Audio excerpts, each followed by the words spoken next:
So I'm going to tell you a little bit more about good finance and the work that we do, and also more about social investment in general, before I pass over to our Hear from a Peer speakers, who are definitely the favourites.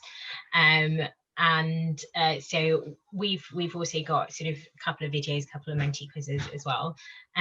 So I'm going to start with a really quick video, kind of just explaining a bit more about what social investment is. Hopefully you should be able to see that. Across the UK, charities and social enterprises like yours are tackling some of society's biggest problems. Maybe you've set up a coffee business to give people the skills to get back into work, or are running a nursery and using the profits to support local parents. Whatever your mission, you'll need money to help with cash flow, to grow your organisation, or to buy an asset like a new building. You might even need finance to kick-start your new venture. And that money could come from traditional grants or donations, or as a loan from your local bank. One option is to get that money from a social investor. That social investor could be an organisation or an individual, and you can borrow their money or offer them shares in your organisation. But what makes a social investor different? Well, they don't just want to see a return on their investment.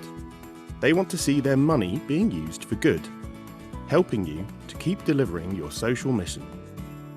Sound good? To see if it's right for you, check out goodfinance.org.uk.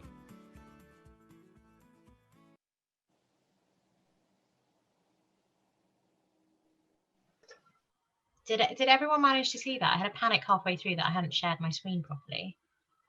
Could you see that? Okay, perfect. I don't know why, I just had a second halfway through where I was like, oh, have I done this properly? So before we get going today, so, you know, that is a very quick video explaining what social investment is about, and we will sort of dive deeper into that. But before we get going today, we're going to do one more Mentimeter. And this is more for me to understand how you all are feeling at the moment about you know, your finance options and what you perceive as your challenges and barriers at the moment. So I've popped the link in the chat, or if you go to menti.com and put in the code 1089199, you should see 2 more questions come up for you, and I'm just going to share my screen so you can see what those are. So the first question I have for you is, how are you currently feeling about your funding and finance options?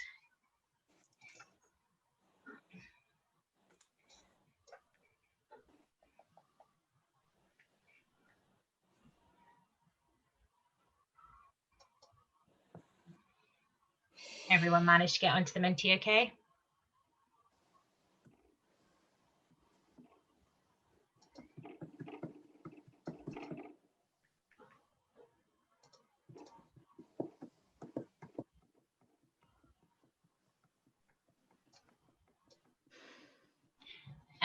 I can see a couple of questions in the chat, and we will come to those over the course of the next 10-15 minutes. Unsure, interested, yeah.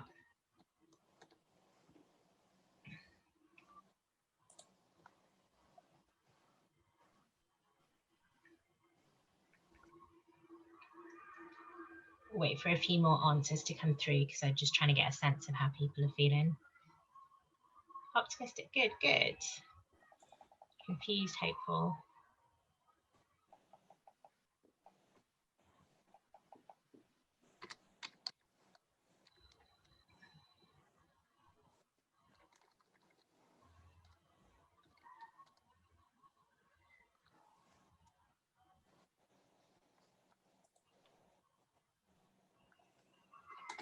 Nervous and worried, yeah, completely understandable.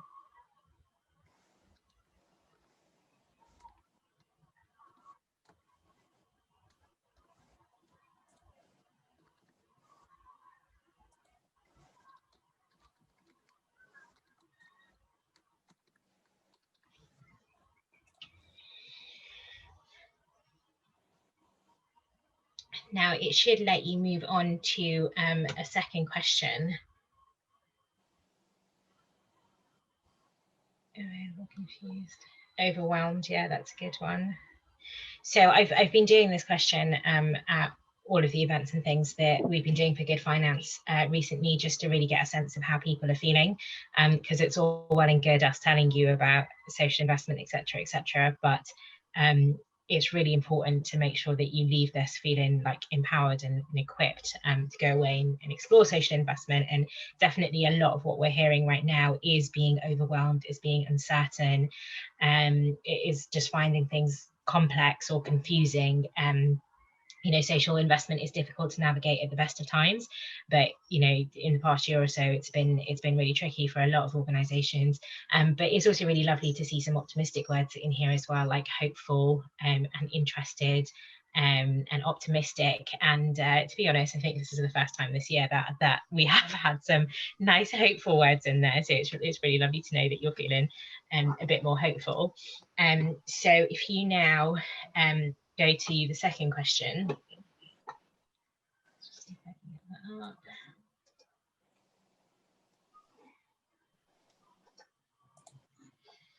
Let me just pop the link in.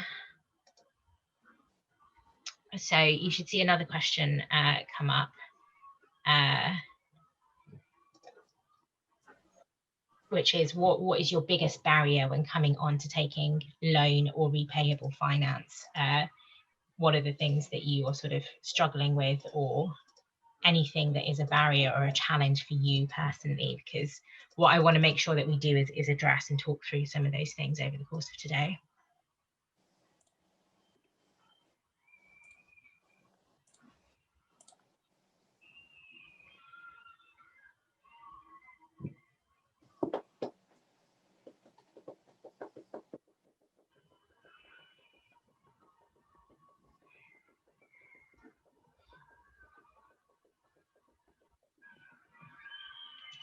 People managing to get onto the Menti, okay?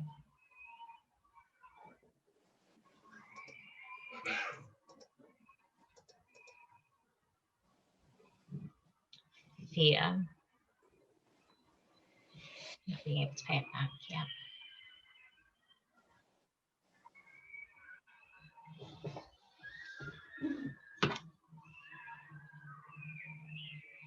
Inconsistent income and cash flow, yeah.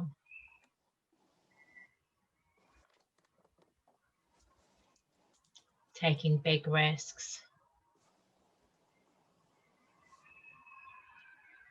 It's really interesting. Just wait a minute for some more to come through, and what I'll make sure that we do is address some of these fears and these challenges as we're going through today. Uncertainty, absolutely. Lack of cash. Okay, great. Well, I'm going to leave the Menti open for the time being, in case wants to pop in any more questions. Sorry, any more responses. And I am just going to pop over here and tell you a bit more about Good Finance and social investment, and how and why we do what we do. So in essence, social investment is repayable finance, and it works when charities and social enterprises who are generating a surplus through trading activities, whether that you know through generating income, whether that is trading, contracts, grants and donations, or a combination. That profit and that surplus is then used to repay investors over time. And something that we always say is that social investment sits alongside donations and grants as another tool in the financial toolbox. So if you think of you know, your finance options as a toolbox, then social investment is just one of the tools in that toolkit that you have. So you know, it'll sit alongside trading, contracts, bank loans, donations and fundraising. As a tool, where we see it used best is when you have a clear sense of how you may pay it back. And there tends to be sort of a number of purposes that organizations take on social investment for. So help to buy an asset, help to deliver on a contract, to kickstart your organization, to grow your work, or to develop new innovations. So generally, when organizations take on social investment, we see it for those purposes. And what is really important is just that you will use a combination of these tools over time, depending on your circumstances and the situation that you and your organization are in. The role of social investment really is the use of repayable finance to help an organization with a social mission achieve its purpose. We know that social enterprises and charities are dealing with some of the most challenging issues across the UK. And we know that it's really important to provide those financial tools for them to be able to deliver on their work. So I just want to take you back sort of into the history and some of the context around it. And when we kind of look back at the financial crises in 2008 and 2011, I mean, they had a massive, massive impact on the social impact sector. And the impact of the crisis really did affect, the availability of grant money in the sector. So what we saw was donations from individuals falling, giving from philanthropy falling, financial returns on assets decreasing, public sector outsourced contracts were cut and cancelled, and a combination of all of those things just meant that sort of vital income and vital revenue sources, they weren't available anymore to charities and social enterprises. And really in the thick of the recession back then, it just became really clear that social enterprises, charities and the voluntary and community sector, they were really hard hit by funding cuts and decreased grant availability. So what does that mean? So you have this landscape where there's, decreasing resources, decreasing grant resources, but increasing demand because social impact organizations are delivering more work. And what that really means is that social impact organizations need to be able to think about their own resilience and their sustainability, their income generation and revenue models, and the funding and the finance required to support their organization. And that's where sort of social investment as one of these tools comes in, because it's still a tool that's available to you. So what the research does show us, and this is sort of pulled from a couple of different surveys by MPC and Social Enterprise UK, is that 31% of organisations say that more funding is the most important tool to help you sort of increase your impact. 26% charities have set up sort of some sort of trading subsidiary or trading arm, showing this move towards a more commercial mindset or a more commercial model. And 43% say that access to finance is still the biggest obstacle to sustainability and growth. And this was from Social Enterprise UK's 2019 survey. So that's still a really significant number of people. And so when you are looking at that financial toolkit and you're considering social investment as one of those options, the key things to know about social investment is that there are two main types of social investment. So there are loads and loads of product types, but they all fall, most of them fall into these two types. So it's either debt or equity. And debt is essentially borrowing money and paying it back, usually with interest over a period of time. Equity is when you sell part of your shares to an investor and then they own percentage of your organization. You will also hear terms like blended finance or quasi-equity. And so blended finance, for example, is a combination of debt, so loan finance and grant. And so there are sort of products that fit in between. But you'll also hear loads of different terms like secured loan, unsecured loan, community shares, etc. And for that, what I would really recommend is one of the tools on the Good Finance website. So if you come here and you go to, is it right for us? This is a very simple sort of 2-3 minute diagnostic tool. And you just take it and it asks you a couple of questions. So your legal form, what you do, what your income is, do you know what you need the money for, how you will repay it? etc., etc. It asks you a couple of questions, and it will essentially tell you what type of social investment, so what product type is right for you. And that's a really good place to start if you're sort of wondering, well, what type of social, like what do all these words mean and where do I start? Because it will literally break down for you, you know, these are the types that might be relevant to you in your organization. So the second thing to know is that there are two ways of sort of getting social investment. One is through an organization, and two is through an individual. So when we say organization, we sort of mean specialist social investment firms, or banks that are doing social lending, trusts and foundations. So you have sort of big grant givers like Esme Fairbairn, for example, that also do a bit of social investment. Or you have organizations like Social Investment Business, who we just sort of class as like a specialist social investment firm. So that is one of the routes, is through an organization, and the second is through an individual. So there are types of social investment, so crowdfunding, community shares, or social investment tax relief, or even angel investors will do social investing. So the next bit of the Good Finance website that I would really recommend is, once you've gone through this tool and you've filled it in, it will tell you which type of products are right. Then if you're wondering, how do I actually find those social investors, come over here to investors and advisors, and you'll see that you can sort of, there's a long list of all of the different investors and advisors that are out there, which you can search by location, the amount you're looking for, the social issue your organization works in, and importantly, type of product that you're looking for. So say, for example, if you do the diagnostic tool and it tells you, you know, we think that you would be great for a secured loan, that you should also look at a charity bond, and at crowdfunding, and you come over here, you tick the filter results, and it will pull up for you the organizations that provide those types of products. So when it comes to the who, that's a really good place to go to understand, you know, that first step. The diagnostic tool is about understanding what product type. The second is about understanding who and where do you go to next.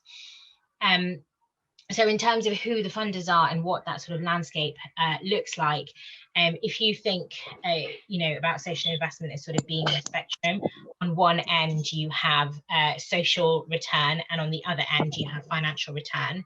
And what you'll find is that traditional investment or traditional loans, they sort of sit on that financial return side, whereas on the social return side, have sort of traditional grants, traditional philanthropy.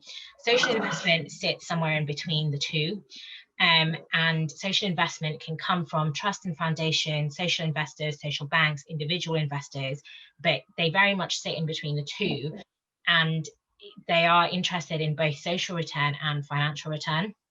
And what you're looking for really is for a match in which your kind of social mission sort of aligns with what the investor is looking for, and your financial return sort of aligns with what they're looking for as well. So it's worth bearing in mind that social investors do always look for social and financial return.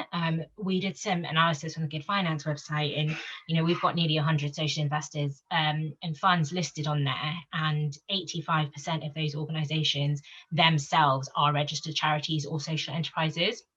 So part of their mission is to deliver social value. So it is really core, and that's kind of what makes social investment different to traditional investment. For you as an organization, if this is something that you're considering, there are sort of 3 steps on that journey that you need to go on. So the first one, the purpose, is what do you really need social investment for? Are you trying to buy an asset? Do you need it to maintain cash flow, to kickstart your business, to grow and innovate? So what really is the purpose that you're looking for? Second, repayment. Is there an income with a surplus that you can use to repay that? And what might that be? Government contracts, income, membership fees, donations, trading, and it could be a couple of different things. And And finally, what social impact will you create? And this is also super important for social investors. You have to be able to demonstrate the social impact that you would create. And again, you'll see on the Good Finance website, there's a section here on measuring social impact, and there's a couple of different tools like the outcomes matrix that helps you demonstrate social impact to social investors. But that's kind of the journey that you're going on. And I sort of wanted to pick up and address some of the fears that came out of the Mentimeter earlier. So yes, there's a lot of fear at the moment. There's a lot of uncertainty at the moment for a lot of organizations with their trading model. Organizations having to pivot, having to adapt, having to change what they do just to kind of, be resilient at the moment. And what I would say is that with every social investor that you work with, you go through a process with them, you go through a journey with them. There will be a due diligence process. They'll kind of look at, how you deliver what you do. And it's really interesting because what we find is that a social investor won't give you loan finance if they don't think that you have the ability to repay it back, because it's not in your best interest and it's not in their best interest either. So if this is an option for you and you're worried that you don't have the ability to pay back, etc., and what I would say is have those conversations early on with a social investor, and use their help and their support and their expertise to work out whether it is a viable option for you. And a social investor won't give you social investment if they don't think that it is. So that's definitely one of them. The second one was around sort of trading and uncertainty around being able to pay it back, especially in the current situation. And I would say that one of the really interesting things about the social investment space is that it's a really collaborative space, and a really sort of, I don't know how to explain it, but social investors do want what is in the best interest of their clients. And what we've seen over the year is a huge amount of sort of people, making sort of freezing, doing sort of capital repayment holidays, and working one-on-one with their clients to sort of help them adapt and to help them either by sort of pausing payments or coming up with new plans, etc. So again, I would say if it's a relationship that you're looking at entering into, it is very much a two-way one, and it is one in which things like the current economic climate and uncertainties, like build a good relationship with a social investor, and they will guide you and support you through that. So just before I wrap up, and there was a couple of questions in the chat that I wanted to come to as well, but these are sort of the 7 lessons that we've learned over the course of running these Let's Talk Good Finance events. And I think we've probably had upwards of 45 now, and lots and lots of lovely hear from our peer speakers, and these are the 7 lessons that they tell us. So number 1, social investment is not benevolent money. You do have to pay it back, and you do have to pay it back with interest. So it's always worth remembering that. That might mean that it's not the right thing for you at the current time, and that is absolutely fine. Just remember, it's one of the tools in your toolkit, not the only one. 2, impact matters. It really, really does. The vast majority of social investors themselves are charities or social enterprises, and they will want to know what impact you're making. 3, it's about so much more than the money, and we hear this all the time, because social investment, you pay that over a period of years. It might be 5 years, 7 years, 10 years, but those are long-term relationships that you're entering into. And it is a very collaborative process. It is about a lot more than the money. It is also about the relationship.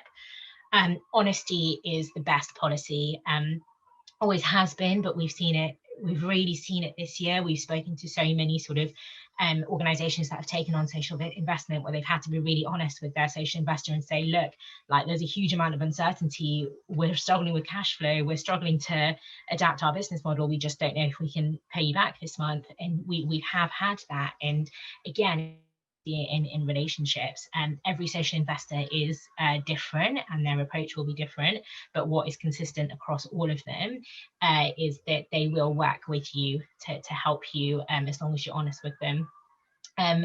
5, why isn't it always cheaper if it's social? So we get asked this question a lot. So why do you have to pay the interest rate? Why is the interest rate as high as it is? And why are there cheaper options out there for banks, etc.?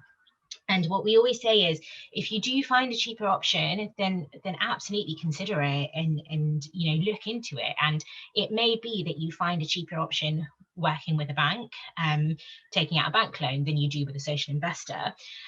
But where social investors lend, and where social investors, the organizations work with, organizations that are quite often excluded by banks, and they're quite often charities and social enterprises that banks won't lend to in the same way. And for every social investor, they have to balance the risk that they're taking across all of the organizations that they're investing into. And the second thing to remember about social investment is, like, unlike grant money, it is essentially a pot that hopefully doesn't run out, because they lend to social enterprises and charities. Over time, you pay that money back. The cost of your interest covers the cost of them lending that to you, but eventually that money goes back to them so that they can carry on lending to other social enterprises and charities. So there are lots of different factors into what an interest rate might be. And it's worth considering all of your options there. Due diligence isn't fun, but it does make your business better. So to take on social investment, you do need to go through a due diligence process with an investor, and that will involve everything from sort of your accounts, your cash flow, your profit and loss.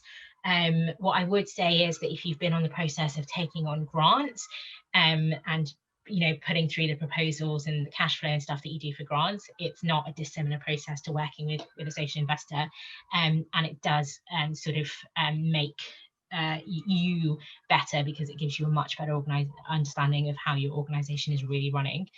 And it always takes longer than you think. So one of the things that we say is, don't leave it for a last minute option. These things do take time, and it might definitely take longer than you think it's going to take.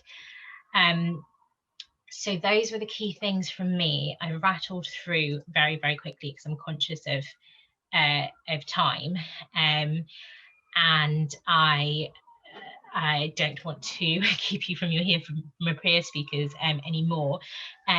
So there's a couple of questions in here. I think we covered the one about loans. There's one about being a startup, so not sure if it's sustainability. Yeah, that's a very, very valid point. And what I would say is that there's probably different avenues for you to consider, and one of them might be what's called the REACH program, and that is designed for kind of newer organizations that are looking at getting social investment ready. So they might not be fully quite ready to take on social investment, but it is sort of a grant program that helps you get ready to trade and become more sustainable and take on social investment in the future. So the REACH program might be one worth you considering. I think I've just about addressed all of the questions, and I'm very conscious of time, so I'm going to hand back over to you, Emily. Thank you, Ashita. Thank you for that, and thank you for taking us through that great presentation. Like Ashita said, we are running a little bit over time, but that's absolutely fine. We can definitely make up time, maybe stealing a little bit of time from your break. But without further ado, I'm really excited to introduce both of our Here From a Peer speakers today. But first of all, Good Finance and the GM BAME Social Enterprise Network are really delighted to welcome Dr. Ayabo Fatimalayan, who is a consultant clinical psychologist and the director at Just Psychology CIC in Greater Manchester. Just Psychology, for those of you who don't know, is a social enterprise and that Ayabo founded in 2011. And it really looks to address both the psychological and the mental health needs of children and their families and adults living across Manchester.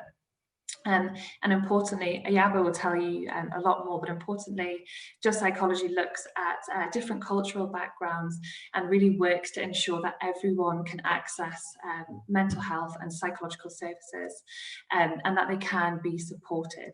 And we're really looking forward to hearing all about the work of Just Psychology, but also finding out more about Ayabo's journey through taking on social investment, how it was used and its impact to grow really, really vital services for people living across Greater Manchester. So thank you very much for joining us Yeah. Yeah, hi Emily, thanks for inviting me, and to Manpreet as well for inviting me to speak at this event. And yeah, I'm really pleased to be here and to be able to share my journey with social investment. And it's been interesting hearing what people have put on the, is it called a Mentimeter? Yeah, because right. I think I can relate to all of those feelings because they're ones that I've been through and sometimes still experience now. But just to say a little bit about Just Psychology and what we do, I'll share my screen if I can. That's the one. Can everyone see that? No. We can't see it. Oh, sorry, I need to click share. Can you see there it we go. now? Perfect. Yeah, Yeah. Still trying to get used to the technology. One day I'll get there. So yeah, so Just Psychology, as Emily said, we're a social enterprise. We started in about 2011 as a community interest company limited by guarantee. And our main focus is working on children, families, parents, communities, with a particular focus on psychological health, mental well-being, but also on cultural diversity and cultural competence. So making sure that the services that are available, that are delivered to children, families in their communities, address their cultural needs, address cultural differences, that they're effective because of that, and that they're accessible because of that. So that's our primary kind of goal, that's our mission. And we do this through providing what we talk about, we describe as kind of 4 work streams, and one of them is direct interventions with children, parents and families. And by that I mean things like therapeutic work.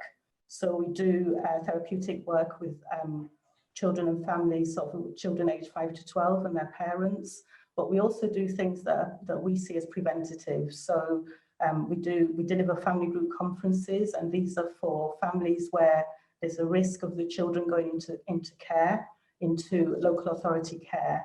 And so we do family group conferences which aim to kind of prevent that happening by bringing together the community's resources. We're very much a resource-based, strengths-based organisation. So we bring together the community's resources, the extended family, uncles, aunties, you know, grandmother, next door neighbour, whoever it is that can get involved to support this child and this family to prevent the child being lost from the community and from their family. So that's what we mean by when we talk about direct therapeutic interventions. We also do capacity building, which is about providing training, supervision, consultation to other organisations to help them to increase their accessibility and their effectiveness when working with people from Black and minority ethnic backgrounds. So we provide training on things like cultural awareness, cultural competence, we train social workers, we've trained housing officers, just a whole range of people who work directly within the communities. And then sometimes we might do a little bit of work with them where we're consulting to the staff, but that's basically about developing the staff and other organisations' ability to meet these needs. And then we really believe in early intervention and prevention, so not waiting until things are so extreme and so bad that there's very little you can do about it. It's how can we get in there early to stop things happening? There's a lot of knowledge, a lot of research out there about what are the conditions that lead to people having problems. So why do we wait till they've got problems before we intervene? We want to intervene at the beginning as soon as possible. And that's where we talk about community development. So we've done things like we've got projects working with people who are refugees and asylum seekers, for example, who've arrived in the UK, haven't yet got serious problems, but you know, we're aware that there are vulnerabilities. So we might partner with other organisations to develop some sort of early intervention work with them, some, you know, sort of maybe just some group work or things like that, just to kind of help to build people's resilience. And then finally, we do legal work. This is mainly in the family court. So this is at the other end of the spectrum, where things are severe, where children have been removed from the families, and they're not sure what's the courts and the social services are not sure what's going on. So they ask for assessments of the children and or assessments of the parents to try and help them to make decisions. And we provide assessments that are culturally competent, so assessments that put the culture of the family at the centre of it. So explaining things like why they might be doing that differently as parents to the way that a kind of average white middle class British parents might behave with their children. Why is this family from another culture behaving differently? So we're trying to explain that to the courts so that the correct decisions can be made. So that's the kind of overview of the work that we do. Oh no, sorry. Just struggling with the technology, right, okay. So our customers tend to be people like local authorities, so we have contracts with local authorities around some of the family group conferences, around sort of early intervention in the mental health and well-being of children and families. We've had done work within schools, which has been a lot about capacity building, actually, training for staff so that they can think about and meet the needs of either international newly arrived children and families within their schools, or just generally Black and minority ethnic families within their schools. So we've done quite a lot of work in that sense. We've worked with other third sector, VCSE sector organisations to help them to think about the needs of the Black and minority ethnic people in their services. So we did some work with Survivors Manchester a few years ago. They work with men who've experienced sexual abuse or rape. So we kind of did a project with them to try and think about how they could engage with men from diverse communities, which they were really struggling to do. So that was a very effective piece of work we did with them. And then obviously we work with solicitors when we're working within the courts as well. Sorry. Next.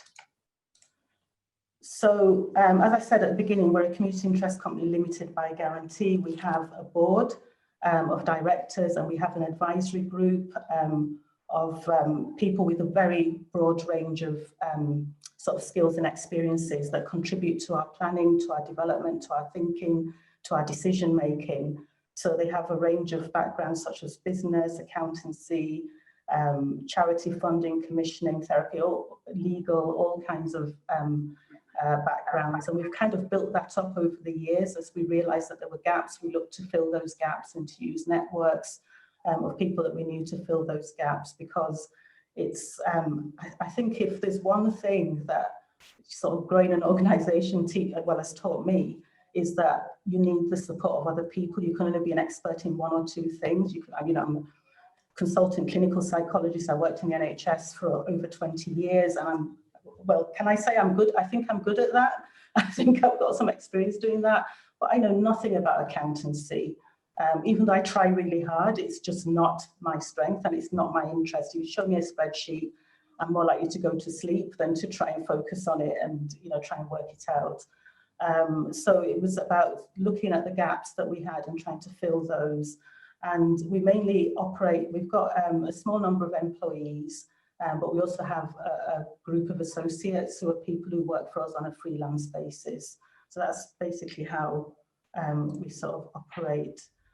So thinking about social investment, I first heard about it many years ago now when I was on a course at the School for Social Entrepreneurs. And I remember thinking it was the craziest idea I could imagine. I just thought, now this is for the big, massive social enterprises. This is not something for me. And I just dismissed it, couldn't get my head around it. And then about 3 years ago, I had a meeting with someone called Mike Marsden from the Women's Organisation. I don't know if people are aware of that organisation. I think it's based in Liverpool, but also does some work in Manchester. And he introduced me to the Reach Fund, which I think has been mentioned already. And again, I was sceptical, to be honest with you, and please don't tell Mike this. I did it just to humour him, didn't want to upset him. I thought, I'll go on there, you know, he's put me under pressure to contact this fund. I know it's not going to work, but hey, let me just do it anyway. Thank you. Sorry, I thought someone said something. Yeah, so I went ahead and contacted them and had a really good meeting, in which they talked about giving us a grant initially so that we could become investment ready. So there's nothing to be lost. And the investment readiness included doing some financial forecasts, which was really helpful actually to get someone in to do some very big spreadsheets that kind of put my mind at rest a little bit. but also to backfill my time and backfill some other staff's time, so I could put time into looking at social investment, because I was so busy, I haven't got time to look at this. But through doing those financial forecasts and all that support, we managed to put in an application then for First Arc, which is where we've got our social investment from. So it's their Invest for Impact Fund, which comes through the Big Society Capital and the Big Lottery. And we got blended finance of a grant and a loan. Now, I'm saying it like it was a straightforward story. It wasn't. My board freaked out at the very idea. Most people on the board just freaked out at the very idea of taking out a loan over 5 years. For me, intuitively, I just thought, no, I'm not doing this. I don't like debt. I was brought up not to go, get into debt, not to take out loans, unless you could be absolutely certain that you could afford them. But what happened was I began to talk to people outside of my organisation, people in the commercial world. And a good friend of mine who runs his own commercial business, when I explained it to him, just said, "What's not to like?" He said, "That's ridiculous. What's the problem? It's unsecured. What's going to happen if you can't pay it back? They're not going to come and take your house, your car. You're still going to have everything." So I also got some advice from a friend of a friend who was a solicitor. They had a quick look through it and through the offer. Couldn't really see a problem with it. So I just thought, okay, let's go ahead. It's for 5 years. Who knows what's going to, and I think that was one of my fears, was who knows what's going to happen in 5 years' time? I haven't got a clue. Who predicted COVID? Who can predict what's going to happen next year or the year after?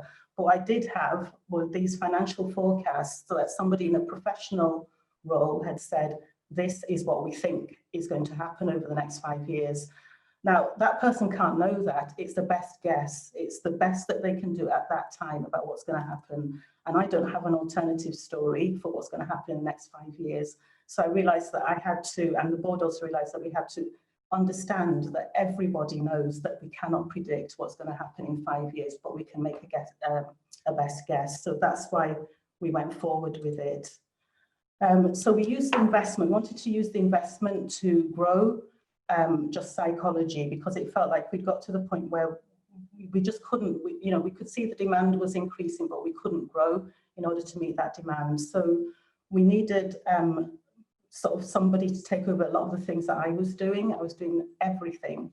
So we used some of it to get some lead practitioners for the family group conference service that I mentioned earlier, for our expert witness work in the family courts. We used it for that, but then also for some other kind of supportive things like office management, administration, computers, and then bid writing. Bid writing is another thing that once I started Just Psychology, I realized was not my strength. And so now I hardly ever write them myself, unless they're quite small ones. If they're big ones, I get a bid writer in to write them. So that's how we use the that's how we've used the investment. So far, one of the best things I think about social investment is the support that you get. It's been absolutely amazing, both from Reach Fund and First Arc. Paula Brown and Mike Strong are there at the end of, well, not at the end of a phone, at the end of an email. They're responsive. Whatever issues come up, I can talk to them about that. They've been amazing during this COVID-19 pandemic. They've kept in touch with me about what's going on, how it's affecting us. We had the payment holiday. They suspended the reports that we had to send to them because they realized we're under such a lot of pressure, such a lot of, just pressure really with trying to deliver and keep everything going during the pandemic. Incredibly supportive. And just before the pandemic, we realized that we'd grown to an extent where we needed to pay for a case management system, and realizing that that was actually quite expensive. So I could approach them to see whether they could help with that, which they were very willing to do, to change the investment that we already had with them, the loan, and to add in some grant and everything like that. But that was like a backup. In the end, we got a grant to cover the full lot. But if we hadn't got that, then we would have been able to get that from them. So that was very, very supportive.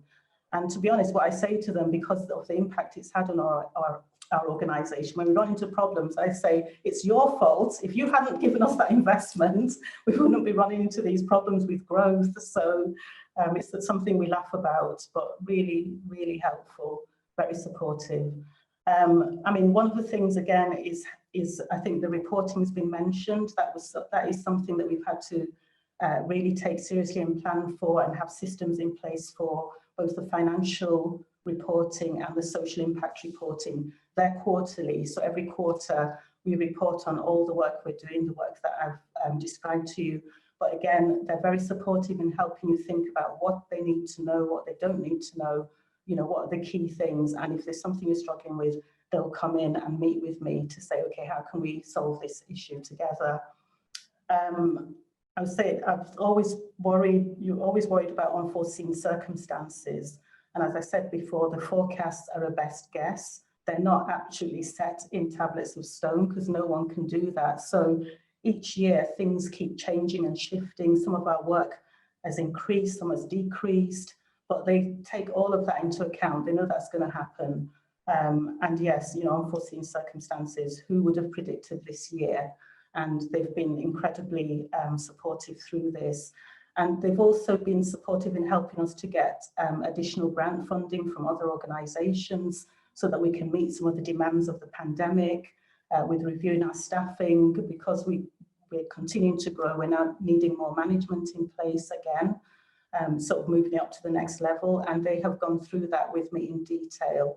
We've put together a business case, got people in to help with that, and they've been incredibly supportive. So all I can say is that, you know, if you can get those financial forecasts done, and you can make time to do that, then it's really something that's really worth considering. I haven't regretted it for a minute.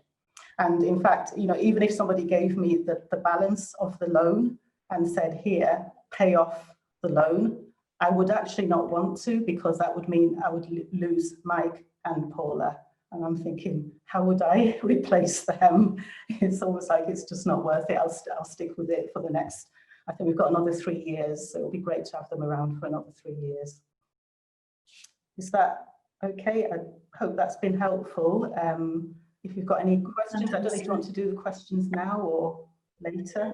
Yeah, if you are wanting to drop off, Yabo, happy to take questions. If anyone has any quick questions before we move on to hear from Pravin, please feel free to ask, or to pop any questions you have in the chat. We've probably got time for 1 or 2 questions before Yabo has to go, if anybody has anything to ask.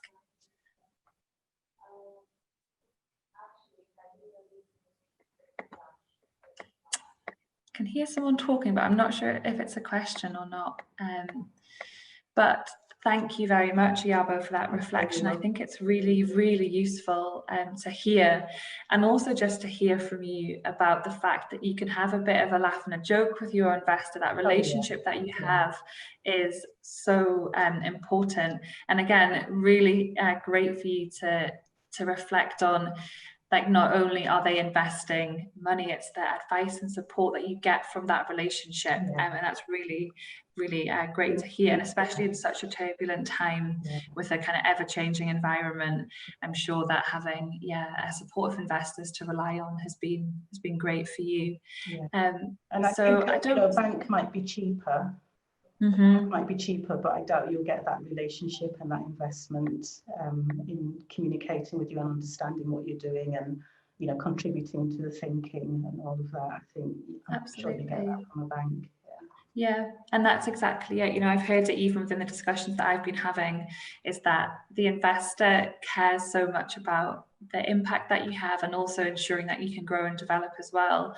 But absolutely, it's about exploring the options. And like you say, you know, someone from your own experience taking on debt probably feels very personal. It feels very worrying, but having that support and that advice around you sounds like it's been absolutely beneficial, but also not just to you personally, you know, in the way that you've grown and developed, the amazing work that Just Psychology does as well. And I'm really glad to hear that within extremely challenging times that you are still able to grow. So thank you so much for your time. It's really, really appreciated. And what I'll do is I could share your email address if that's okay with attendees, just in case there's any other questions that pop up. Someone has asked in the chat for my email address. I'm sorry, I can't work out how to do it. So yeah, if you share it with everyone, that's fine. Absolutely, yeah, of course. Thank you so much for that. Much appreciated. And if we could give a virtual round of applause in any way that we can, and just thank you so much for your time. Hugely appreciated. Thank you very much. Thanks, Iabo. Fantastic. What a brilliant reflection there from Iabo, and great to hear about an organisation based in Manchester about the great impact of Just Psychology. And so from Manchester we go to Portsmouth, and I'm delighted to welcome Pravin Isram, our next speaker. Pravin is the founder of Canvas Coffee, and Canvas Coffee is an award-winning social enterprise based down in Portsmouth, as well as a specialty coffee shop.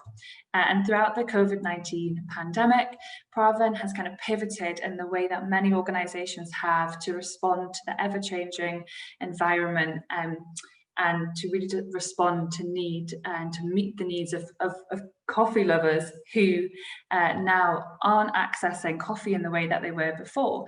Lots of people would access Canvas Coffee on their commute, but now he's looking at servicing the needs of people who really want that high quality product that he produces, but they want it in a different way.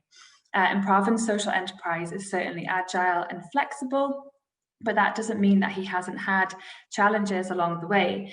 And taking on social investment has allowed him to really invest in some really great products to sustain his enterprise. But as he said to me last week, his journey hasn't always been perfect. And I'm really looking forward to finding out all about your journey, Pravin. So thank you very much for joining us today.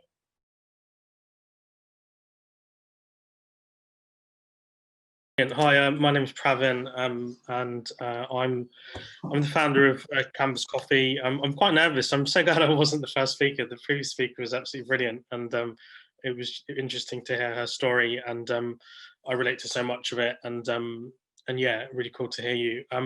Quite different as well, actually, in terms of how you're sort of set up and with finance people doing your numbers and stuff like that. So I'm quite nervous actually, and I don't have slides today. I've got I'm going to share my screen and show you our website, because I just thought the easiest way to kind of tell you like what we do is to just show you our website, and you can see some pictures there. Can everyone see those pictures? Like can everyone see the web browser? We can, yeah. Yeah. Really cool. Okay, well, right. My name's Pravin. I'm the founder of a coffee shop called Canvas Coffee in Portsmouth. We're a community interest company limited by guarantee. We don't have any shares. I'm quite happy with our legal structure. We kind of put a lot of effort into picking it. But the brief background is really we didn't plan on starting a coffee shop. I'm in recovery from drug and alcohol addiction, and over the years that I've kind of been on this journey, I've been involved in really a staggering amount of activities, working with people in recovery, from speaking at treatment centres and doing some bits of work in treatment centres to young offenders institutions, and obviously attending groups and stuff like that. And one of the things that I noticed was that I believe that there is kind of a gap between that, taking those steps from kind of maybe leaving treatment or coming into recovery to kind of being fully integrated in society and kind of getting a job and kind of feeling part of society. And really what I wanted to do was actually set out to create an alcohol-free bar. And I was at the School of Social Entrepreneurs. I was in a full-time job working at IBM, like the job I always dreamed of having. And I kind of had this idea of creating an alcohol-free bar. And I went to SSC in London, and I kind of did their program and worked on this alcohol-free bar idea. And the whole idea was that it was going to be an alcohol-free bar that was going to be a pop-up, and we would use it as a sustainable way of helping people in recovery and having some people in recovery come and volunteer. to develop skills and confidence to take next steps. A bit like a real world tea commitment that you might get in a recovery group. And the long story cut short was I kind of decided after a bit of investigation and focus groups and research that it wouldn't work. I believed it was too novel. And I kind of ran out of money and I mortgaged and I needed to get a job. And I went for a job interview at the council in Portsmouth and I passed through a train station and I saw the shop that you can see on the picture, which is no longer in existence. It was a red kiosk in Portsmouth Southsea Railway Station. And I'm a coffee drinker. And the day I remember walking through the station to go to my interview, I just thought, oh, hang on a minute. I really think that we could start a cafe and instead of turning it into a bar, we could have impact sort of in the daytime and kind of create that real world tea commitment. And I don't have enough time to tell you kind of everything that's happened, but really what happened was we took on this kiosk 6.5 years ago on a one-day rolling contract, and loads of people thought we were kind of mad because of the insecurity of it. But what ended up happening was we started this coffee shop in a train station serving specialty coffee. We had a volunteer come and join us immediately and we worked with them, which was a big learning experience because I think we kind of ran with the impact before we could even walk. And we started this cafe and just kind of started trying to bring money in. And in a short period of time, by coincidence, really, the other chain that was in the train station serving coffee forfeited their lease. And we moved out of this kiosk and moved sort of into, at the bottom here where we've got 2017, into like a much larger shop, which we kind of eventually turned into a bit of a better looking shop, as you can see on the 2018 picture on the side. And really, that's up until COVID, that's kind of been our story. We kind of have grown like in sales quite a considerable amount. Like I remember I think the best we got, the sales in the kiosk was I think £1,000 a week. And the highest we got the sales in the bigger shop was, I think it was about £34,000 last autumn for the month. So it kind of grown quite a lot and become a lot more of a sustainable business. But yeah, it wasn't without its challenges, which I'll come on to a bit later. But our journey was really, we took on this kiosk on a one-day rolling contract and was running this business that was generating money that we could hopefully have impact with, or we were having some impact with, doing barista classes and having volunteer placements. And the plan was to try and move on to a long-term lease and off this one-day rolling contract and kind of invest in the shop and renovate it. Because as you can see from the pictures, it was kind of a bit like the floor was quite tatty, a lot of work needed doing. There wasn't lighting on the ceiling. It was quite literally a pop-up, a DIY kind of pop-up operation. So what ended up happening, I'm just going to switch my screen off, and you can access the website on canvascoffee.co.uk if you want to have a look at that. But basically what ended up happening was we have been sort of clients, I guess, of Unlimited from the very beginning. They gave us a grant at the very beginning, like a Do It award to trial the kiosk.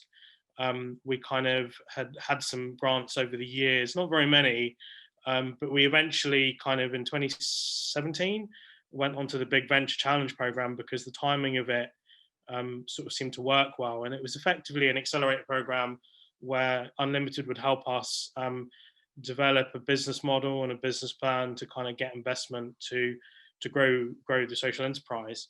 And the plan really back then was to agree the lead, get investment. Invoicing. Sorry, someone speaking. That's and effectively sign a lease, renovate the shop, take investment, and Big Venture Challenge, we're going to match fund £30,000 providing that we got investment.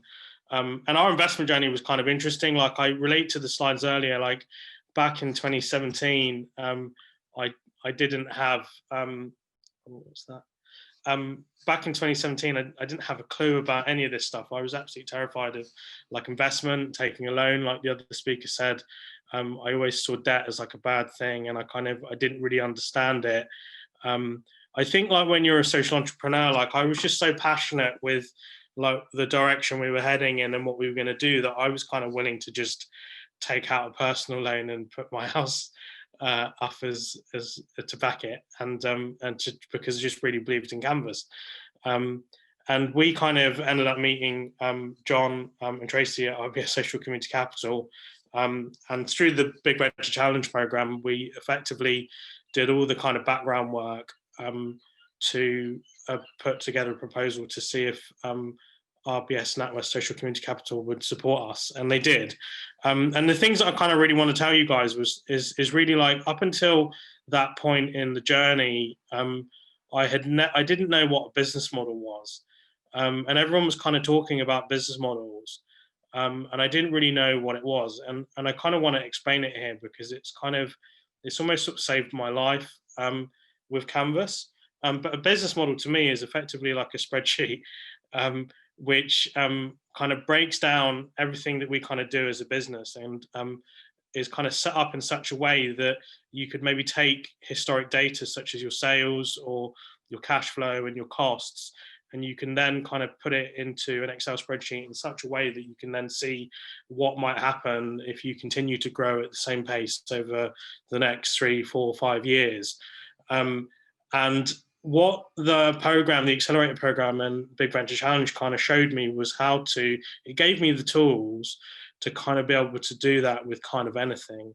So if we have an idea to do a project or we're doing an event, I could quickly knock it together in a model, and see like, if we sell this many coffees, it will generate this much revenue and we'd make this much profit and blah, blah, blah. And up until that point in our journey, I didn't know how to do that. And it wasn't really something I thought about, but it became really relevant to us getting this money, and actually kind of moving from running this kind of pop-up DIY business into a more serious business that is able to demonstrate how it's going to pay back the money that it wants to borrow. So we ended up applying for £30,000 from our lenders, from John and Tracy. I say John and Tracy. And what ended up happening with us is this was to basically renovate a whole cafe. It was to redo the flooring, to put the lights in the ceiling, to put a bar in, to buy various bits of equipment that we didn't already have, like a display chiller. And unfortunately for us, just due to the bureaucracy on the railway, the lease fell through. I can't even remember the reasons why, but we took the money, we got the match fund, and what we ended up doing, and this was kind of one of the benefits of taking social investment and borrowing specifically with RBS, NatWest Social Community Capital, was we paid back £25,000 of our loan straight away, which was like an amazing thing to be able to do, because it was quite terrifying taking like £30,000, because we'd never kind of taken that kind of money before. But to then be able to give back like the vast majority of it, because we didn't need it at that time, was quite helpful. So we ended up investing in, I'm just conscious of the time, we ended up investing in like some chillers. I think we ended up buying a toasty maker, a really expensive toasty maker, that was high output and has generated quite a significant amount of money for us, because we make quite good toasties. We also bought a batch brewer, which meant we could do filter coffee, but to quite a high standard. So it was quite an expensive piece of kit. And what ended up happening over the years really was we sort of, we really used the finance that was available to us a bit like, not an overdraft, but just money that when we needed to grow, and invest in stuff that would generate more revenue so we could be sustainable, we would kind of just draw that as we needed it. I think the most we ended up borrowing out of what was available was about £11,000, and I believe today it sits at about £7,000 or £8,000. So that's kind of been our journey. I kind of want to talk more about it, but there's not really enough time. Like my experience has really been like nothing like I thought it was going to be. Like working with John, who's my point of contact there, has just been amazing. And like the previous speaker said, like it's actually been a lot more than the loan that they've given us. And it's actually, I don't actually want to lose a relationship. It's actually often been the emotional support that I've got, or just really being accountable to someone with the decisions that I'm making when I'm making big decisions, or even having someone else to kind of outside to talk to just kind of keep. This guy from. So I have about 2 minutes left, and to just get current.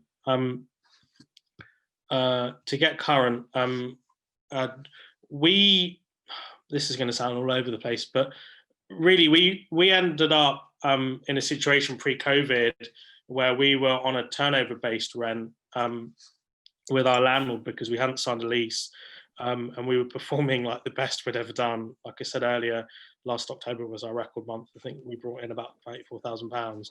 And what that meant was our rent had gone up for last autumn to levels that were just really unsustainable. And we were running into kind of some cash flow issues pre-COVID. And we were still a pop-up, and we kind of needed to invest, and we were just in this kind of stuck situation. And actually what ended up happening to us was pre-COVID, on the 2nd of March, I took a decision. I remember calling John. John was the first person I called when I made the decision. I just sort of told them that I'd made a decision to call it a day with Canvas, because when I looked at the numbers, we would just continue to lose money if we continued paying rent at the levels that we were paying. And I could just see that from all the data that we'd had, and also just the staggering kind of level that our rent got to. But it just didn't make sense from the point of view that we were performing better than we'd ever done. But what kind of was so painful for me was that we were doing better than we'd ever done, but because of the rent terms we were on, we were just not able to have impact. And I don't want to do this if we're not going to have impact. So what ended up happening, weirdly, was on the 2nd of March, I decided to call it a day. At that point in our journey, we employed 11 people. Obviously, COVID was kind of really beginning just then. We had no idea it was going to have the impact it's had. And on the 12th of March, I sat down with the landlord and agreed that we would leave in 4 months' time, to give everyone plenty of time to find new jobs. And my time's run out, but I'll go on for a minute or so. What ended up happening was we sat down and told the team that we're going to close at the end of July, and then COVID hit. And COVID meant was like a roller coaster, really. It was really difficult actually that week, because before the support came in from the government, we had to make some really difficult decisions, which was very emotional and quite tough to do. Luckily, we didn't fire anyone or anything like that, but it was just very hard. But yeah, as you guys know, like COVID happened, we went into lockdown. The government jumped in and gave some grants out, and they also enabled us to furlough everybody. And for us, as I mentioned earlier, we were on a turnover-based rent. So what ended up basically happening to us was our rent went to zero for the whole period of lockdown. So we didn't pay any rent in the shop that we were paying a staggering amount of rent for all the time we stopped trading.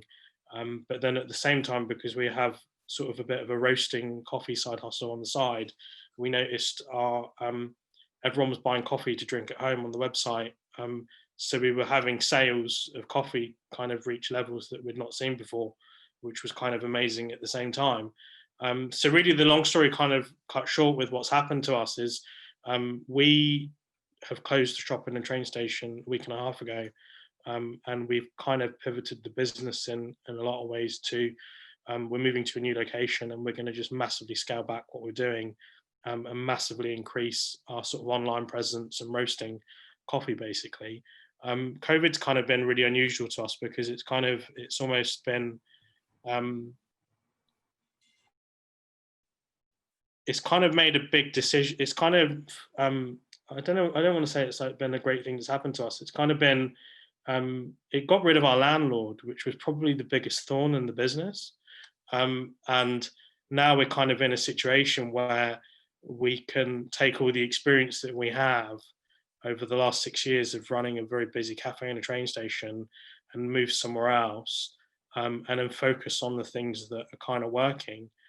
So for me, it's kind of having a much smaller shop, which is much more easier to manage than having 11 staff, and then kind of increasing sort of our online retail offering, and hopefully being back at a stage where we can really start to more aggressively have impact because our costs of rent are kind of not there. Like other people, sort of the other person said earlier, about sort of the lending that's available at the moment, we're kind of in a situation where we might pay back our loan straight away that we've got with Social Community Capital, mainly because it's just best finance available at the moment. But I kind of feel sad to do that because I don't want to lose my relationship with John, to be honest with you. But at the same time, I feel really optimistic about the future because I feel like where we've kind of taken this finance and kind of done it before and we know what we're doing, I know that at some point in the future, when we renovate this new shop, or when maybe we decide to go and buy a big coffee roaster or something, I feel I would very much going to be going back to John and Tracy to kind of get that support, to get that investment, to take that next step. So I've spoken long enough, and there's tons more I want to tell you, but I'm going to stop there. I hope that's useful. If you have any questions, like, you can get in contact with me. My experience has just been kind of keep an open mind and just talk to the lender, because it really is a partnership. And for me, my experiences of taking social investment have been nothing like I thought it was going to be. It's actually kind of been really quite personal, actually. Anyway, that's me. Thank you. Thank you so much, Pravin, for that really honest appraisal of your, not just your social investment journey, but the journey that you've been on with Canvas Coffee, and the way that you've used social investment in an extremely flexible way. And I think your advice at the end right there is so pertinent. Keep an open mind and talk to your lender, have those conversations. And I guess that even though you've had an extremely challenging time, coming out of that with positivity is really, it was really great to hear. So thank you so much for that, and thank you for reflecting on the relationship that you have with both John and Tracy. That's been fantastic to hear as well. We have time for a couple of questions. If anybody has a question, I know that Manpreet has a question, but he has to leave at 2 o'clock, so we'll give him 1 minute to ask his question and then a quick answer, and then we'll maybe be able to take one more before we cut for a quick break, if that's okay. Hi everyone, thanks Emily. Thank you to both of the speakers. Amazing to hear your stories and journeys, and I think what echoed in both so many things, but one thing that stood out for me was the relationship with the investor. So it goes beyond the partnership. It's actually, you know, that feeling and that connection you have with someone else that also has the same social purpose. My question, Pravin, to yourself is, if you were to look back at yourself when you started this journey, what 3 things would you advise yourself in knowing that, you know, you're considering this and you're not quite sure? What 3 things would you reflect as a learning? Oh, that's quite difficult on the spot to do that. I think a couple of things is I wish I started cash flow forecasting earlier. Effectively for me, it was like taking the bank statement and literally tracking everything that kind of went in and went out. And after a few months, that then gave me the data to then be able to look back at the data and then start forecasting. That's one thing. The second thing is not to be so hard on myself. Is probably the second one, and my expectations of what kind of impact we can have. And then probably the third thing is I'd probably take more risk. And I think I'm a risk taker anyway. But I think I would take more risk, like knowing what I know now, I would have just run with it. Because I think that I was probably, but anyway, that's just the benefit of hindsight now, isn't it? I think with the experience that I've had now, like I think going forward, I'll be more willing to let go and just run with something. I don't know, does that answer your question? I hope that's helpful. Yes, it does, definitely. And that wasn't so hard to answer. and maybe the same question to Ayeba. I wasn't sure if you're still with us, Ayeba, but yeah, maybe if we've got time, the same question. Yeah, I need to go in a couple of minutes, but I mean, to be honest, very similar to what Pravin has said, just very, very similar, not to be so hard on myself, realizing that no one can predict the future and that this is how international markets do it. You know, they're kind of always guessing, and sometimes they get it wrong, sometimes they get it right, but it was like, what, you know, what is there to lose? And then the amazing bonus was the relationship, because I hadn't anticipated that at all. I saw it just as a financial thing. So that has just been a massive bonus. Great, thank you. Back to you, Emily. Thank you, and thank you for that brilliant question, Manpreet. Always coming to these sessions with fantastic questions, so thank you very much for that. And I don't have any further questions for either of our speakers in the chat, but if anybody else would like to ask a quick question, there is time to do so. But it doesn't look like we have any questions. So I'm just going to say thank you both so much to Yabo and to Pravan. Thank you for your time. I know everyone is extremely busy at the moment, so your time here is hugely appreciated, and thank you for both coming along and sharing your story. We've had a lot of thank you in the chat for inspirational stories, but also just for being honest and sharing your journey in a way that is really relatable. And it just goes to show that two very different organizations, you know, spread across the country, but actually the advice that you both have, not being so hard on yourself, don't be so don't challenge yourself in a way that, you know, you're doing amazing things, and that can sometimes feel draining and difficult. But yeah, absolutely, don't be hard on yourself. And that element about taking risk is really interesting as well. But as Pravan said, don't we all love the benefit of hindsight? If we could predict the future, we would all be maybe a little bit different, but maybe we wouldn't. So thank you so much for that. Again, a virtual round of applause. Thank you so much to both of you. It's hugely appreciated. Thanks Thank you very much. me. Hi, everyone. I think we've got a few people back. I think it's important just to give people a break when we're having these long sessions to go and get a cup of tea if you have time. I think it's important just to give people a little break, especially when we're consuming lots of information.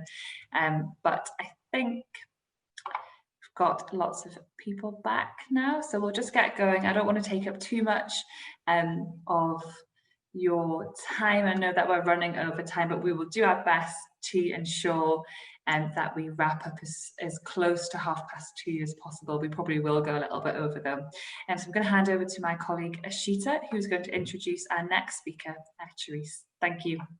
Thanks, Emily. So yes, we have Charisse next for our next speaker.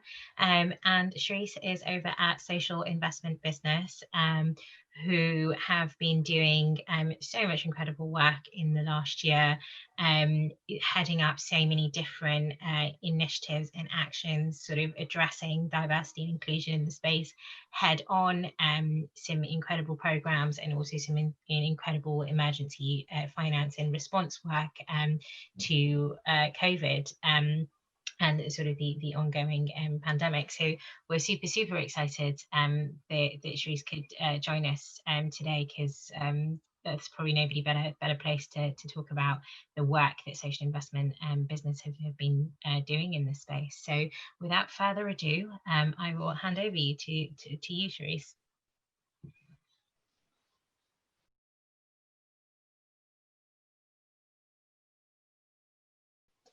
Thank you, Ishita. Can everybody hear me? Am I coming across okay?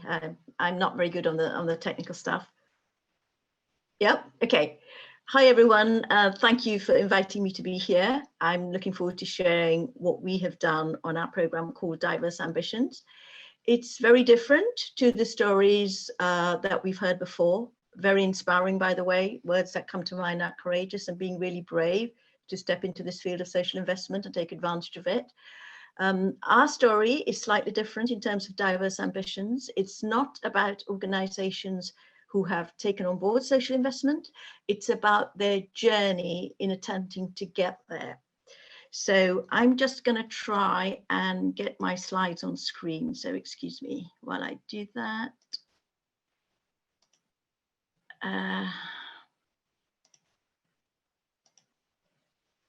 Share my screen, where are you?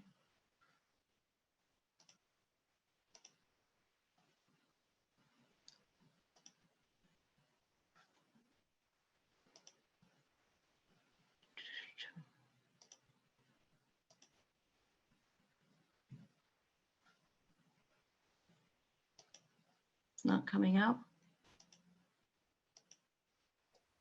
Can you see that? Are you able to see the green share screen button? Oh, there you go. Has it come up? Yes. Okay. See So I'm going. Oh yeah, there you go. Never be able to see it. Okay, thank you. So I work at the social investment business. When Ishita was talking about the work Good Finance did and talking about the different kinds of social investors, you might remember one group called social investor fund managers, and that's who we are. So we bid for contracts with public sector funders like government departments, Big Lottery Fund, the Access Foundation, and we win contracts to run grants and loans programs for different public sector funders. I don't work in the investment team, but two of my colleagues, Regia Baker and Marina David, who aren't able to be here, were decided one day they work in the investment team, and they realized that with a lot of the programs we ran, for example, what we call investment readiness programs, which was about helping organizations get to the stage that Pravin's organizations had got to, which was about capacity building. They realized that when they looked at all the numbers, that very few BAME organizations had actually been successful in these programs. And they got talking, it started a conversation internally, and we decided that we would run a program aimed specially at BAME organizations. And we call this Diverse Ambitions. Is everybody able to see the screen? Yes, okay. So the aims of the program was to empower BAME groups to become stronger, resilient organizations, help them to strengthen their internal systems and processes to ensure that they could get long-term sustainability, and to raise awareness of support available for BME organizations so that they can reach out to them.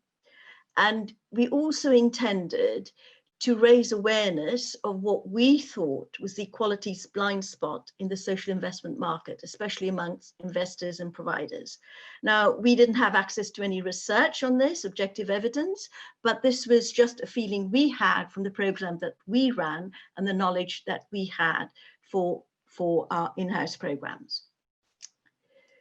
So who was it for? First of all, the program was aimed only at BAME-led organizations. They had to be led by BAME people, BAME communities, and the user focus, the client group, also had to be mostly BAME communities. Because it was a pilot, it was based only to organizations that were based in London, and the organizations that were eligible had to have a turnover of under £250,000. Now, we advertised our program on our website, and we also worked closely with Voice for Change England to make sure that we were attracting the small organizations that we needed to attract to our program. And the program of capacity building that we organized was so it wasn't about a grant funded program, it was providing support for capacity building to the organizations that decided to participate. So the way this worked was that having got sufficient numbers of organizations interested, we designed what was called a health check. This was a diagnostic tool, and it took the form of a spreadsheet. It was quite easy to use, and it had some 5 main sections on finance, on service delivery, on measuring impact, and on governance structures. And the 5th section was some background about the organization, their constitutions, etc. And 3 of us worked on this. We went out to the organizations, we sat with them, and we worked through the spreadsheet. So each section, say on finance, and I know Pravin talked about how important business planning and financial management was. There were sections on those, and for each section, we had a number of questions that the organizations had to complete. And we sat with them, and for each question, there were 3 categories of responses that people could respond to. And it was like a slider that they moved up the scale. And they could be at any one point of those 3 categories, or they could be in between. They could be anywhere they felt they needed to be. And when we had all the responses from that, all the organizations were ready, we actually held what was called a launch event. We were really lucky in that we had a very big firm of London solicitors who decided to sponsor us. One of their partners came from a BAME background, and she was really interested in encouraging charities and social enterprises in the BAME sector. They had beautiful big offices in London. They sponsored us. Everybody turned up. We had amazing food and drink. It was a day-long event. And we had workshops on finance and business planning, on social impact, and on governance, because we found that in the years that we'd been in business working with third sector organizations, that these were the common weaknesses to all charities and social enterprises in the sector, and therefore it extended also to BAME organizations. So we focused on those 3 subject areas, and we organized workshops, and we also recruited providers, business consultant providers, who could work with organizations. So at this launch event, all the organizations who were participating in the program attended. They had the opportunity to meet the providers, and every organization attended all three workshops. So it wasn't just like going to an event and attending one workshop. They attended all 3 so that they could get an understanding of what was included in each of them. So in terms of the business provider consultant provision, we organized the program in such a way that each organization had 10 sessions. Each session was of 3 hours duration, because we didn't think that anything less than 3 hours would be of any use. And each organization therefore had 30 hours with a business consultant. And they worked with the consultant over a period of 6 months. Looking back on the program, we felt that 6 months really wasn't enough, that the organizations who were attracted to the program were really, really small, had a lot to deal with, and actually 6 months was too small a period of time which to expect any results. However, they all engaged and they worked with providers. Now, these are some of the organizations, the names of the organizations that participated. We ended up with 17 organizations who went through all the health checks and participated, and then 1 organization joined later, so we had 18. These are some photographs from the event that was held in London, and of the 18 that participated, 1 organization left the program because they felt it wasn't suited to them. They were too advanced. And 1 organization actually left the program because they were at the opposite end of the scale. They just didn't have the capacity to participate. Now, what were the planned benefits from this program? The first one for us was that it was a chance for us as an organization to make sure that we were reaching BAME-led organizations, because our experience of running programs showed that even though BAME-led organizations applied, they were rarely successful in reaching the end of the journey. And therefore, we needed to provide something different in terms of support for these organizations. We also wanted to, hold on, sorry, to admit somebody. We also wanted at the end of the program to have the opportunity for the organizations that had come through the journey and were successful to actually meet with social investors. And we wanted to marry them up together and give the organizations a chance to be selected by social investors so they could work together to progress their journey.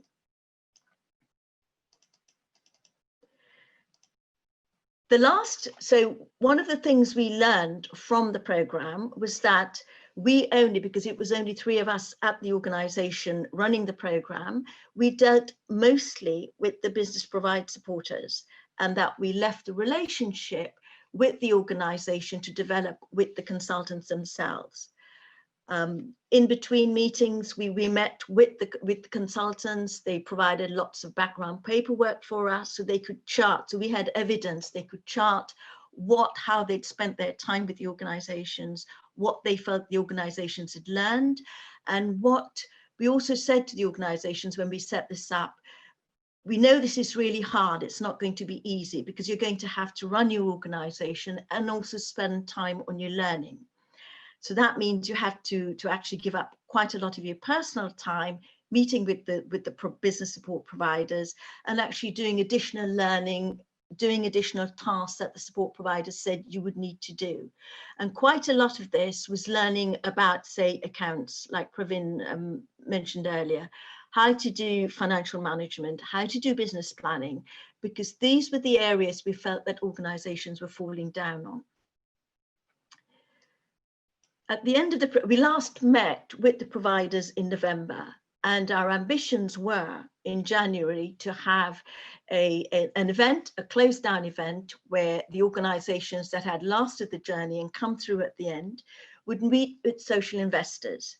However, this was taking longer, and again contributed to our learning as an organization. This was taking longer than we envisaged, and the event that we planned for January had to be put off for March. And then what happened? COVID struck, and we couldn't progress the program any further than that.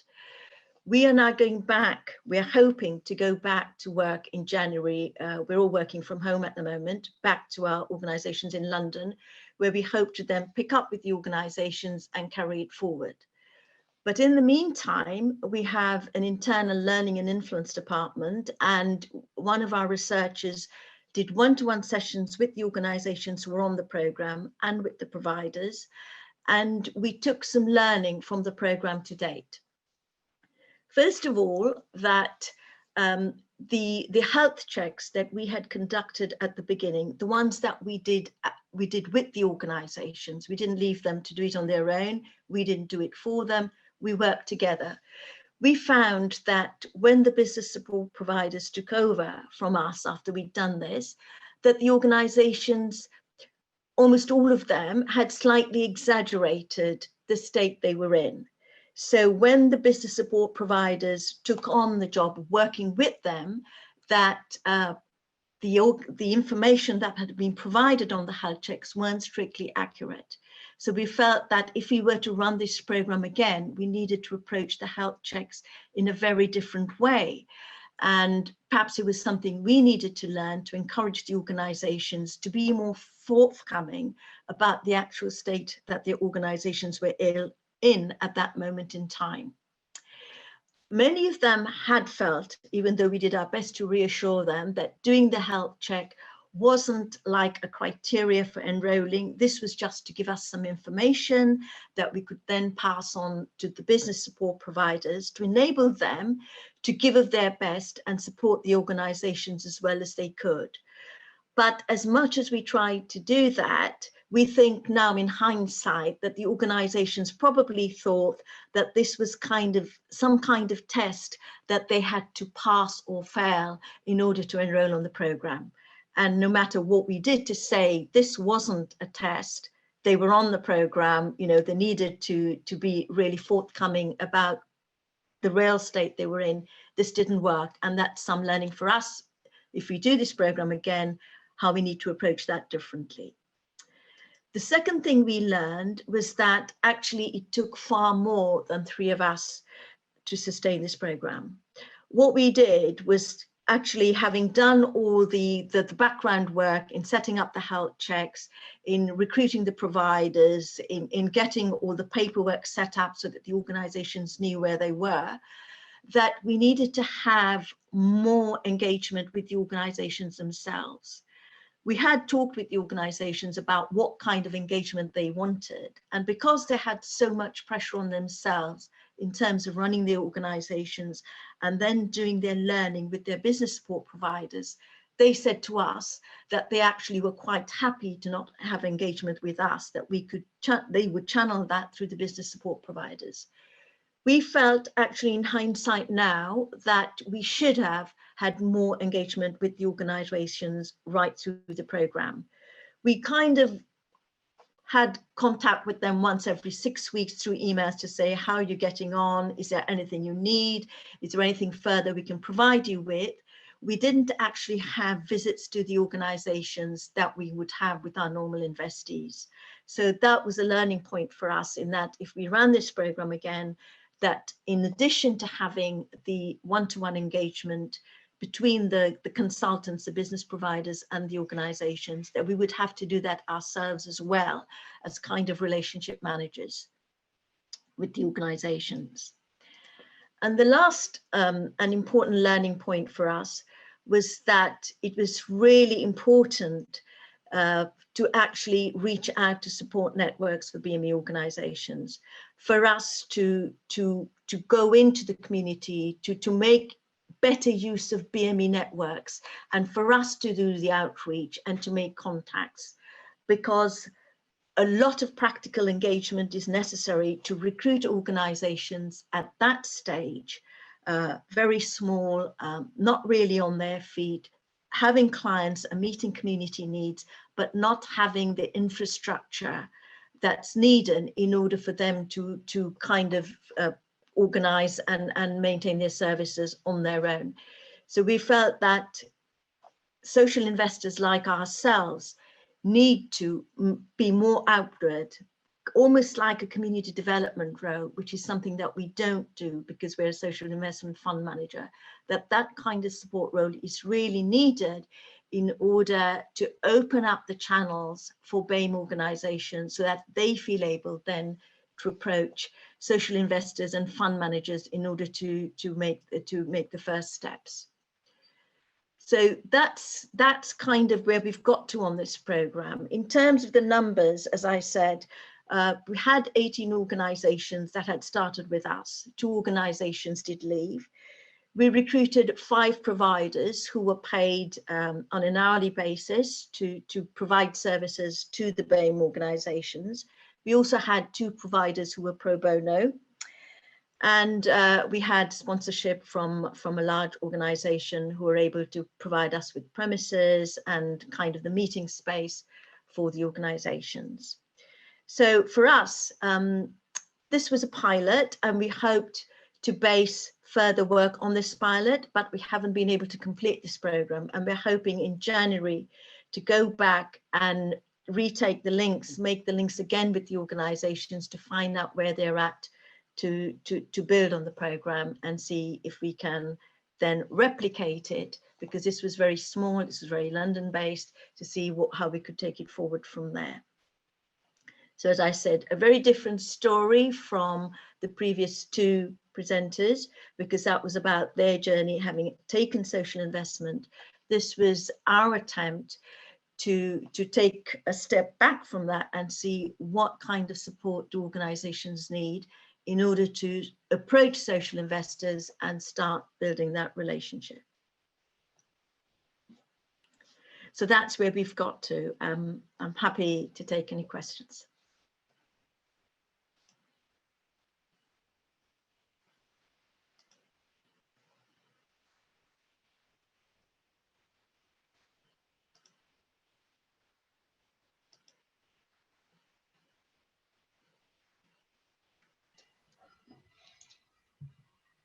We got any questions?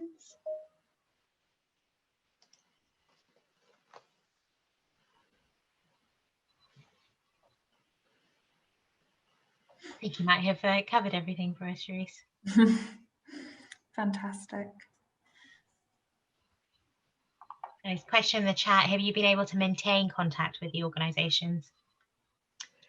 Not with all of them, because some of them we have not had contact with. We've had no response to the reaching out that we've done, but some of them we have, and some of them are just only managing to exist.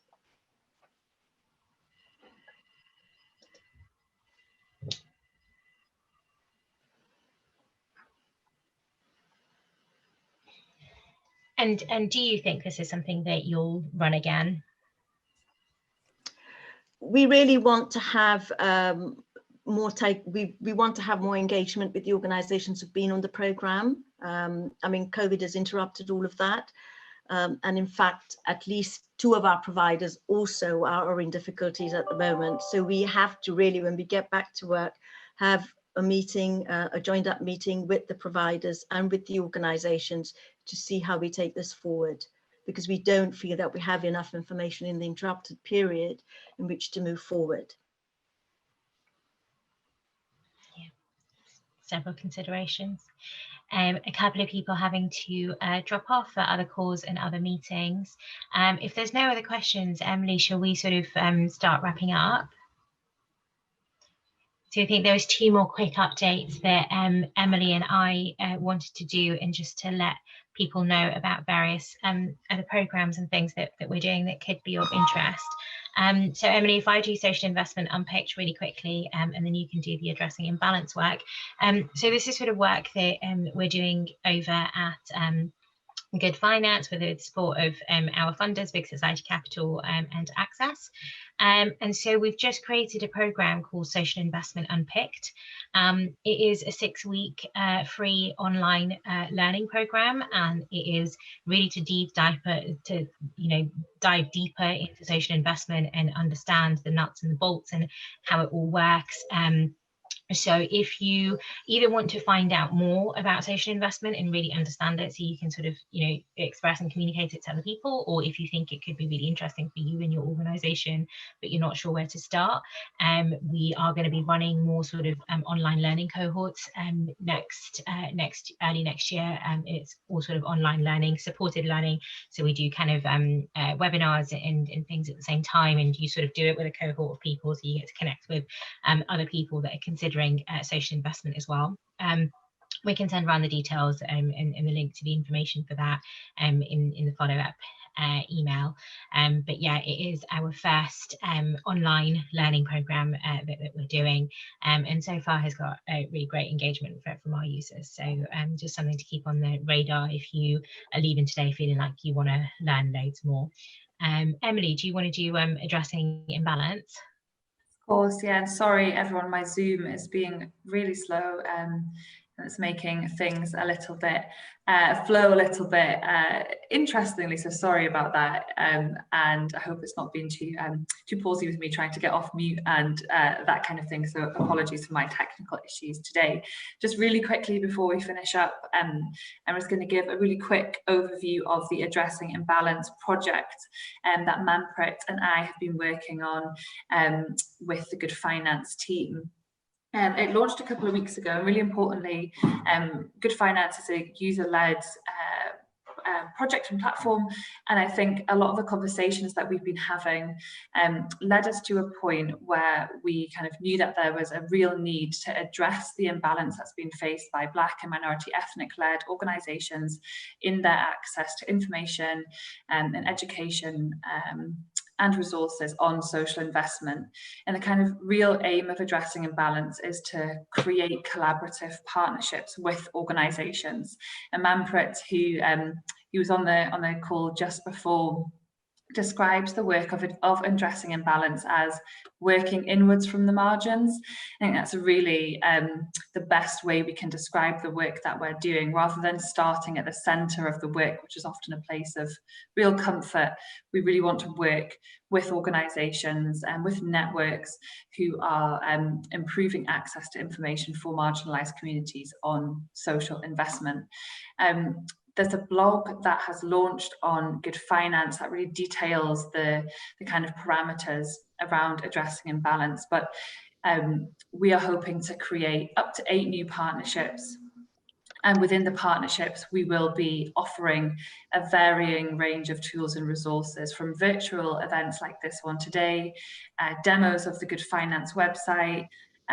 We can work with you to run specific demos of how all the different tools work online, a specific social investment unpicked, like Ashita's just spoken about, or we can create a program of work that really works for your organisation and for your networks and the communities that you work within.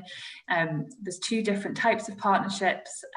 One's called an explorer and one's called a supporter, and they both have remuneration offered of £750 and £250 of partnership payments as a one-off payment to kind of kickstart the work together. And that money is simply for the time that an organisation can dedicate to our partnership. We will provide the tools, resources, the platforms, all that kind of thing. And we're really excited to be launching this programme. Manpreet started a big bit of engagement work. Really happy to discuss how this partnership programme could work with anyone on the call, and I'll share a link in the follow-up email to the Addressing Imbalance blog as well, that has a lot more information on it just then. So I think that's pretty much it. I'm not sure how we got to the end of this, only 5 minutes over time, but thank you to everyone for your patience today. Thank you so much to Therese Fia from Social Investment Business for that really interesting talk on the Diverse Ambitions Programme. Your time is really, really appreciated, and you've got a very busy schedule, so thank you so much for that. We'll send out follow-up with slides as well, and again, just a huge thank you to both Pravan and Yabo for your fantastic Hear from a Peer speaker slots today as well. Daya, would you like to finish off with anything before we leave? Yes, please. So thank you to all our members who attended. Hope you found it useful, or at least, you know, I found it quite informative. We'll share the recording of the of what's happened, so you can also share with kind of people in your network. In terms of what we're doing as a network, we've got one social media / marketing event next week, which details of that will be sent probably tomorrow. And then we'll have another network meeting in December. So just look out for details of that. But thank you so much for spending some time with us this afternoon. So back to Emily.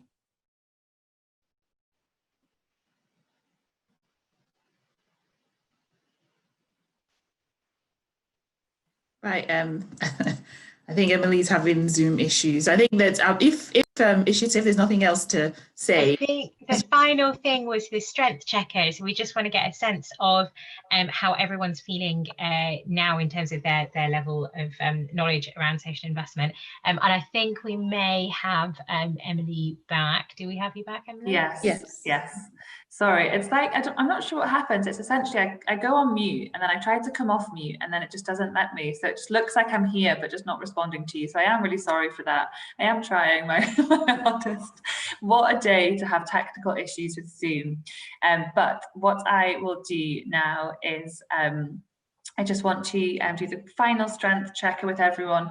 Thank you so much for bearing with us, but I'll quickly share my screen, and it would just be fantastic to get an update from you following this session. How do you feel your knowledge of social investment is? So if we can go back onto Menti just really quickly and type in the code, which is 9246875. That would be fantastic. And then we can just wrap up the session with our final strength checker before we let you all go.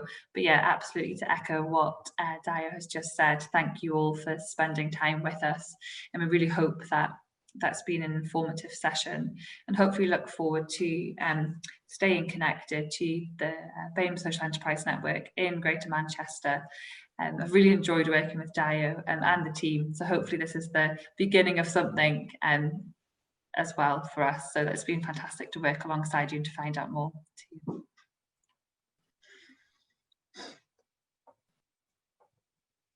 Looking at, I would really recommend just exploring the Good Finance website, both using the Is It Right for Us tool and the investor directory to sort of explore what's out there a bit more. Absolutely. We'll send some links in the follow-up email as well, so everyone's got easy access to those, and we'll share a little bit more information about social investment and PICT and addressing imbalance as well. We've got a couple of people who are on the Menti, and I like it because it's up to 8.5, so we've improved our knowledge. I'm not sure it's exactly a fair analysis at the moment, but I'll leave that up there if anybody else would like to fill that in just before we go. It just really helps us to gauge if knowledge is being improved within these sessions, and if within this session you found that you have grown your knowledge or even access to where you can get more information on social investment. Pravin has to dash off as well. That's absolutely fine. Thank you so much. And again, we'll be sharing the contact details of all the speakers who've joined the session today as well. I think that I'm not sure if we're going to get many more people onto Menti, so I think we'll probably just wrap up there, if that's okay. But thank you all so much once again for joining this session today, and looking forward to following up with everyone and hopefully reconnecting soon. And thank you so much again to the BAME Social Enterprise Network for co-hosting the session with us, and to everyone who's spoken at the session today, to Therese, to Pravin, to Iyabo, and to Ishita. Thank you so much for your time. Thanks for organising and having us, Emily. Thank Thank you you very much for organising it.